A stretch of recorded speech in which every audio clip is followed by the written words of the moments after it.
my name is Paul Olele, and welcome to another AFIVA video. Today we're going to be talking about NURU. This company founded in 2015. NURU actually means sunlight or light in Swahili. I looked it up. It's very interesting. It's nice to learn more about other languages. And it's a company dedicated to enhancing connectivity around the Democratic Republic of the Congo.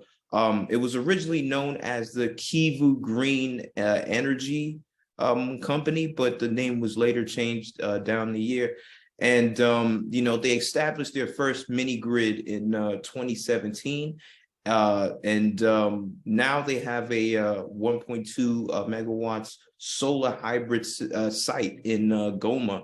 And I believe they also have another 1.3 megawatt site in Goma as well, in the North Kivu province of the Democratic Republic of the Congo. So I say that to say this: we have the founder with me, Jonathan Shaw, who is not African, but he's doing business out there in the Democratic Republic of the Congo. Jonathan, how's everything going? Yeah, doing great, Paul. Thanks so much for this opportunity to discuss NURU, and just really excited about what you're doing as well. So, I mean, let's get into it. Being that you're from the United States, like myself, people may ask, what led you to the Congo, and why did you think energy was a path to delve into?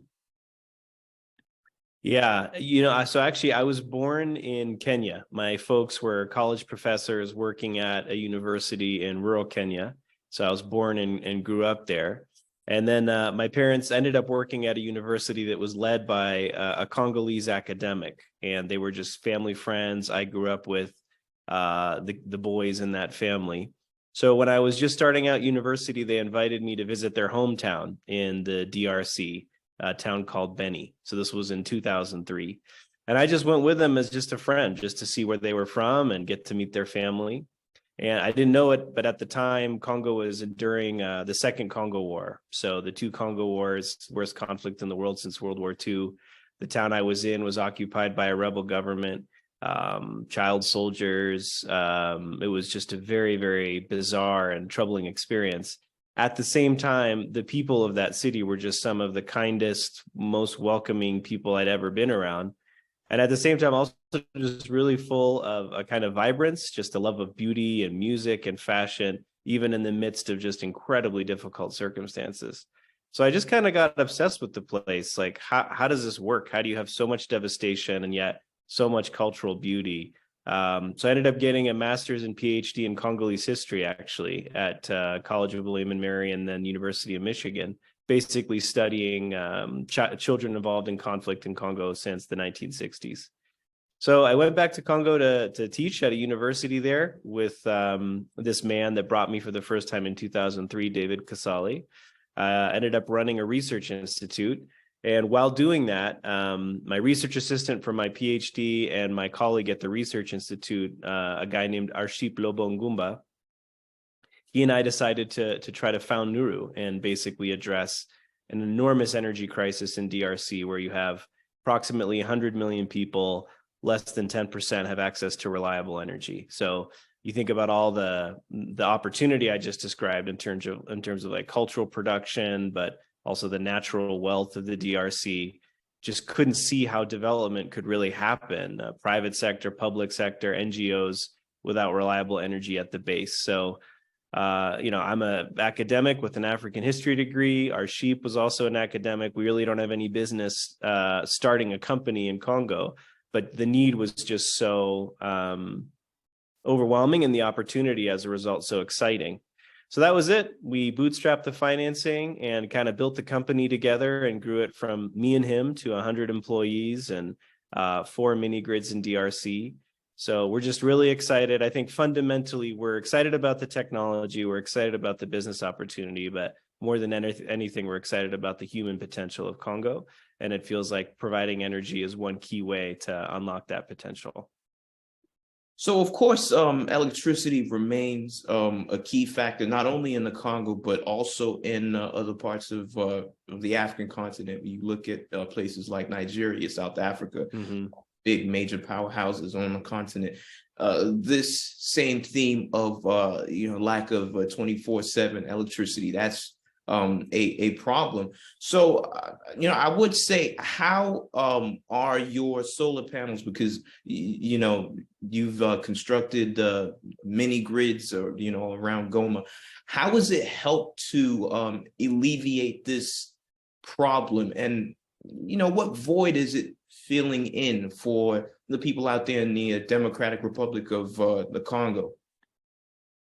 Yeah, we really serve urban customers. So really our target is people that live in cities. Often for these folks, energy is a key aspect of their livelihood. Obviously, lights in the home, or television, radio, fridge, but it's also a way that they can increase their household income. So a lot of them are building businesses. The only other alternative to what we provide is basically diesel generated power. So it's really expensive. Access to diesel can be inconsistent. The price is very volatile.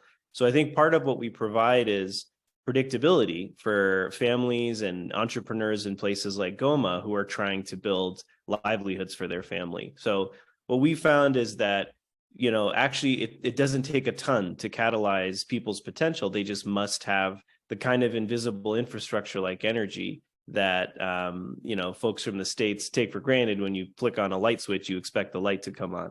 And if you're a business person, you need that sense of continuity, and that you worry about everything else that has to go with starting a business in a place like Congo, and we'll worry about keeping your lights on. So for us, we've just seen that be transformational in the communities that we serve, where that was really a key piece of what they needed to start increasing their livelihoods and taking care of their families. The other huge thing, actually, that I was surprised was such an enormous impact was street lighting. You have a community like Goma where there's a lot of insecurity, and people have to be in at dark, and people can't continue to conduct business when the sun goes down.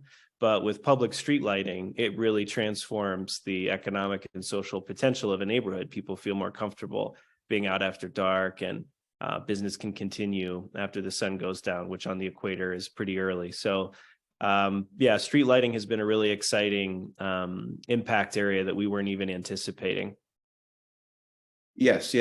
And just for people who don't know, Goma is in the northern Kivu province, which is nearby Rwanda. It's on the border with the Democratic Republic of the Congo and Rwanda. So moving on to the makers, who are some of the people you've partnered with to make these solar panels, and are they African based, or are they from out of the continent, Europe, America? Who are some of the people who are helping you pretty much outsource these panels? Yeah, I mean, one thing that we're, really excited about, my co-founder and myself, is 95% of our company is Congolese, and a lot of them are really young. So for a lot of people in the company, this was their first job. So specifically on our design team, we're working with Congolese electrical engineers and technical designers who kind of help configure the system. So figuring out the demand, and then sizing the system, and then selecting the best equipment to be able to serve the load that we've identified. But all of our manufacturers are outside of Africa, which is frustrating. And we really, especially given all of the critical raw materials behind battery production specifically that are from the DRC, it's really frustrating that none of that value addition is happening in the country. And so all of the materials are exported to China or the United States. So we're really excited to be using Tesla's utility scale battery storage systems, which have performed great technically. But, the reality is that some of that cobalt that is in those battery systems is from Congo, no question.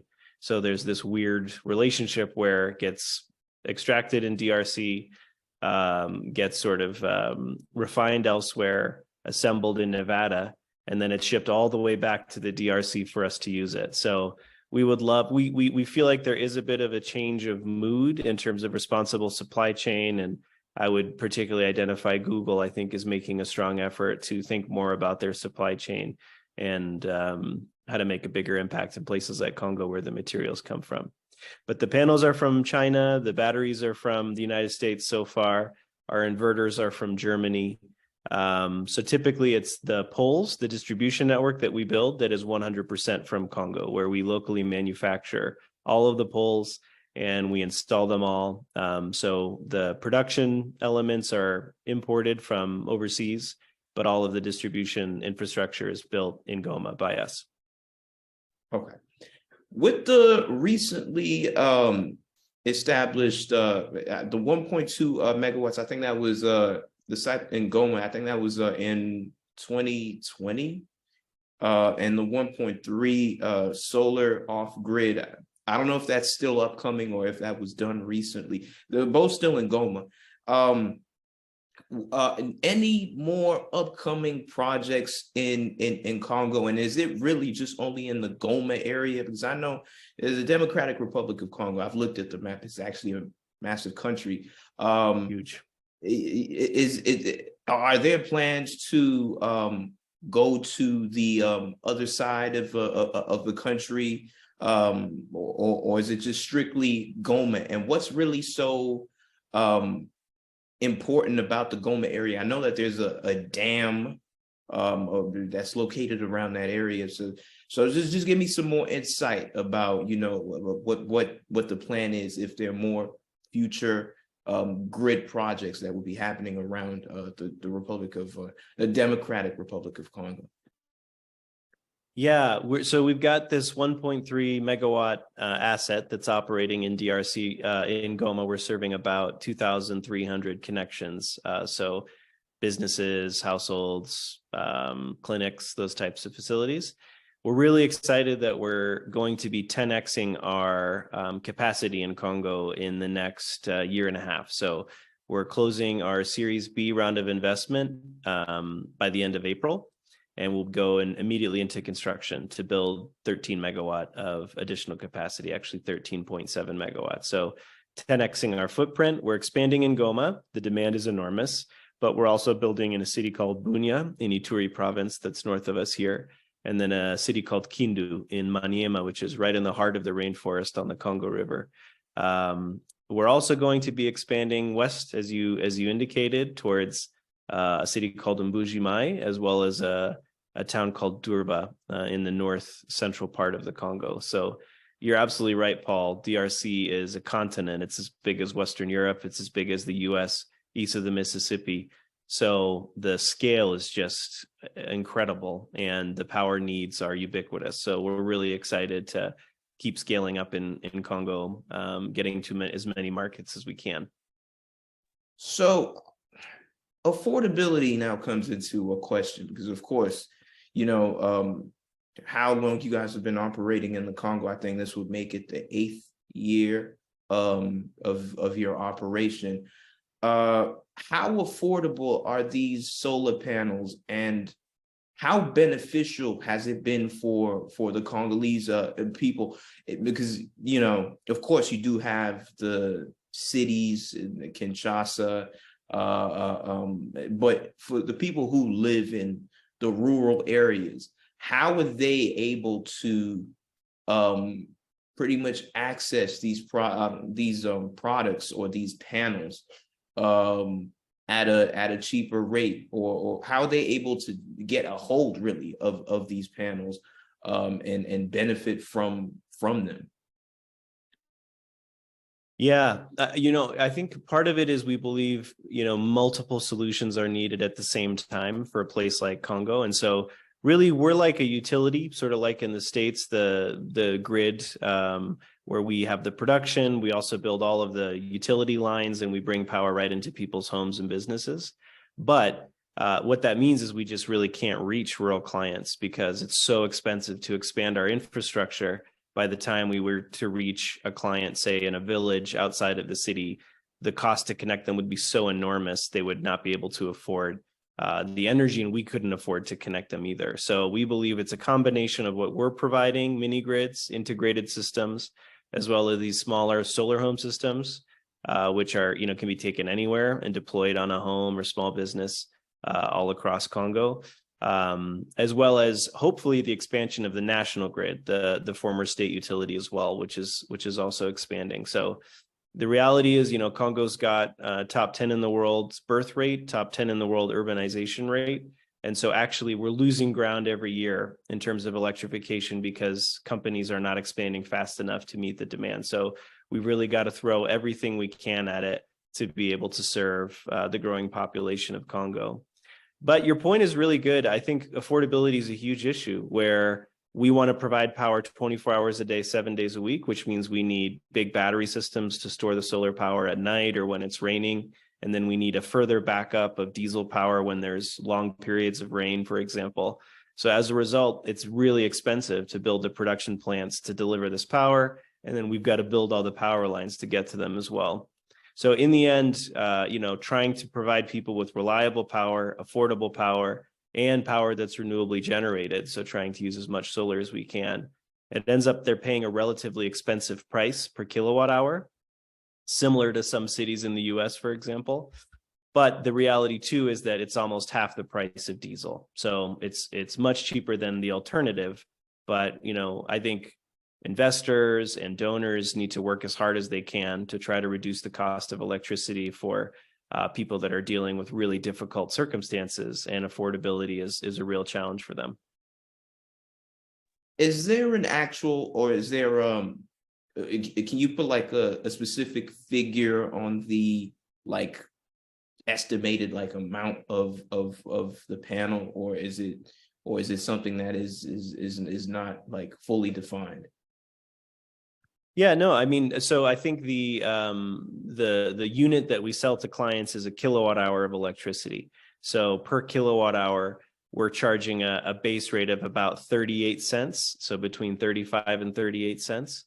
So, that's probably about the same or cheaper than what people in Hawaii are paying for electricity that's heavily subsidized by the government. And we're a fully private company, so we have to just make it work with commercial finance. But, we would love for it to be even cheaper. I think there's been real technological breakthroughs with solar especially, and it's becoming a more and more affordable technology. The real issue for us is batteries. Batteries are still really expensive. And so that increases a lot the price of power. So in the end, I think hopefully innovation in battery technology will allow us to increasingly reduce our rate and still be viable. And it's interesting you mentioned the battery being expensive, especially because the Congo is where it comes from. A lot of it comes from, at least a lot of it, to make the battery. So would there be any sort of way to sort of I don't know, close in that gap where it's like, okay, the battery products are expensive, but because we're situated in the place where it is surrounded by, would there be a initiative to sort of utilize that as opposed to outsourcing with Tesla, and then it's being sold back to the Congo for a higher rate? Is there a way to sort of like establish I pretty much establish a core in the country where it doesn't have to leave the country? Because at the end of the day, once it leaves the country, it then comes back at a higher rate, and the people don't tend to really. It's technically like losing money in a way. Whereas when you keep everything in house, it's beneficial for the people. So it's just interesting to hear. But I just wanted to know if it's something that could be, utilized, since it's pretty much since you're pretty much surrounded in the area. I mean, I think it's a great point, and I think in a way you've put your finger on the most significant issue, where the minerals. It's, it's certainly minerals that are involved in the green economy and battery production, but every kind of mineral, copper, is just exported without any sort of additional refining occurring in the DRC. So it's the lowest possible price, and it's just exported as a raw commodity, where, therefore all of the value creation is happening outside of the DRC, and very, very little of the final value of these products actually stays at the origin. So, I think the current administration in the DRC has been working really hard to tackle this issue very seriously. The Energy Regulatory Authority is led by a very dynamic Congolese professor named Dr. Sandrine Mubenga, who is an expert on battery technology. So they've instituted a new MOU with the government of Angola with the target of creating a special economic zone in the DRC where value addition, so refining of some of these key materials, is being done in the Congo. And for me, that's the critical first step, is there has to be some value capture of these critical products in Congo, and then we can keep building on that. And eventually, I mean, the dream would be that the actual full manufacture of the battery cells would be happening in Congo. So, it's going to take a few steps, but I think you've really put your finger on the issue, where until that happens, really Congo's going to be left out of the green economy, and the raw materials that come out of Congo are not really going to change the game in terms of prosperity in the DRC. So, let's look at the future of NURU and what the vision would look like in the next 10 years. What do you see for the company? And also we talk about expansion, maybe across Africa. Is it something that is going to be kept in-house within the DRC, or is it something that is like, okay, when we've worked on everything in the DRC, or when we've fully established ourselves in the DRC, I think we'll be able to also branch out into other areas as well with the solar panels, because the issue of electricity is a problem across the country, and there are people who will need a lot of these panels to act as an alternative for the power issue that is a problem in some of these countries. So what's the future of NURU? Yeah, our vision is to provide 5 million delighted clients with world-class connectivity. So that's our goal. That's what we're trying to do in Congo, is just unlock Congo's human potential by providing them with power that they can rely on and build lives on. But the reality is that leaves about 75 million people without power in Congo. So the need is so vast that even with an ambitious goal, I think we're barely touching the need. So for us, we really want to grow as fast as we can and scale as hard as we can in Congo. And even if we do that, there's billions of dollars of investment needed just to address the market. So it feels a little bit maybe over ambitious to say that we're interested in looking at other markets in Africa, but we absolutely are, because just like you said, Paul, this is needed across the continent. And even where there is access to energy, we really believe that, African families and business people need access to reliable energy they can really build their businesses and livelihoods on. So we also want to be that provider where the power quality is also world-class. It's not just being able to turn on a light bulb, it's being able to build a factory. So we would love to bring this solution to other cities across the Central African region, where we feel like there's an enormous need and it's underserved. But yeah, anywhere where there's an islanded population of urban inhabitants, so wherever there's dense city populations that are far away from other kinds of infrastructure, we think the solution we provide is really effective. And we'd love to see, again, more and more Africans connected to reliable power. Well, there you have it, ladies and gentlemen.